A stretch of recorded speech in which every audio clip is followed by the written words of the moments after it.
Մայիսի 5-ին տեղեկություններ են ստացվել, որ Երևանի Բագրատունյաց 13 հասցեում կրակոցներ են հնչել եւ կատ ուժած մի քաղաքացի հիվանդանոց տեղափոխվելու ճանապարհին գիտակցության չգալով մահացել է։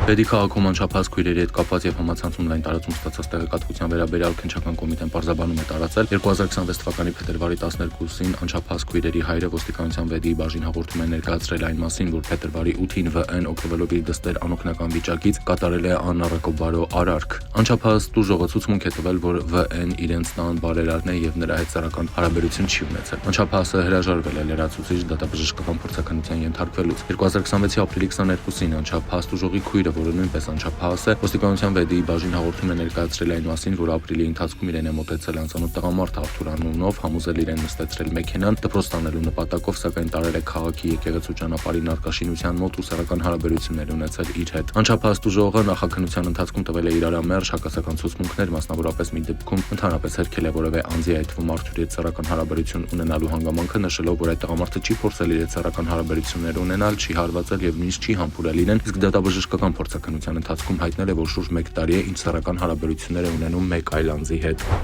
Քննչական կոմիտեում նախաձեռնած քրեական վարույթի նախաքննության ընթացքում պարզվել է, որ Արմավիրի մարզի Առաջինակյանի ընդհանուր իրավասության դատարանում քննվող քրեական գործով մեղադրյալ Ա.Մ. 2025-ի մայիսի 16-ին կայացած դատական նիստի ժամանակ նույն դատարանի նկատմամբ անհարգալից վերաբերմունք ցուցաբերելու դիտավորությամբ վիրավորել է դատավարության մասնակից հանդիսացող հանրային մեղադրողին, նաև դատական նիստը նախագահող Արմավիրի մարզի Առաջինակյանի ընդհանուր իրավասության դատարանի դատավորին։ Մայիսի 4-ին տեղեկություններ են ստացվել, որ Երևանի Նորաշեն թաղամասի բարձրարկ շենքերից մեկի առաջին հարկի բետոնե ծածկի վրա դիկ կա։ Մահացածը նշված թաղամասի բնակիչ 41-ամյա Գեղամն է։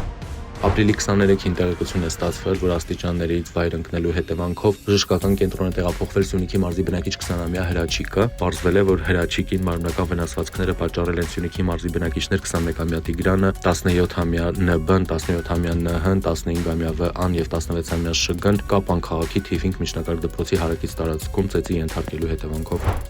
Մայիսի 4-ին Լոռու մարզի բնակիչ 25-ամյա Կարենն իր վարած Mitsubishi Pajero մագնիշի ավտոմեքենայով Մարգարավանաձոր Տաշիր ավտոճանապարհին դուրս է եկել հանդիպակաց երթևեկելի գոտի, բախվել հողաթմբին, գլխի վրա հայտնվել դաշտով անցնող երկաթե ջրախողովակի վրա, 1 հոգի տեղափոխվել է հիվանդանոց։ Մայիսի 5-ին Իջևան-Սևան-Երևան ավտոճանապարհին բախվել են Tesla մագնիշի, Jeep Wrangler, Nissan Sentra եւ 2 Ford Transit մագնիշի ավտոմեքենաներ, 7 հոգի տեղափոխվել է հիվանդանոց։ Մայիսի 5-ին Ծովագյուղ Շորժա Վարդանիս ավտոճանապարհին 47-ամյա Սերյանը իր վարած Opel Zafira մագնիշի ավտոմեքենայով դուրս է եկել երթևեկելի գոտուց, բախվել բարձրավոլտ էլեկտրասյան բետոնե հատվածին, ապա հուշաքարի շուրջ տեղադրված երկաթե ճաղավանդակին, վարորդը տեղափոխվել է հիվանդանոց։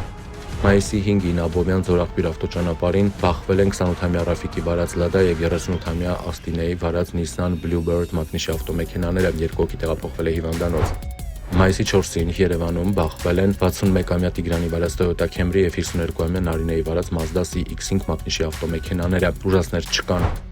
Մայիսի 4-ին ահազանգ է ստացվել, որ Ակնաշեն գյուղի 15-րդ փողոցի տներից մեկում հրդեհ է բռնկվել։ Հրշեջ փրկարարները մարել են գյուղի 15-րդ փողոցում գտնվող տներից 2-ի տանիքները, այրվել են տանիքների փայտե կառուցատարերը։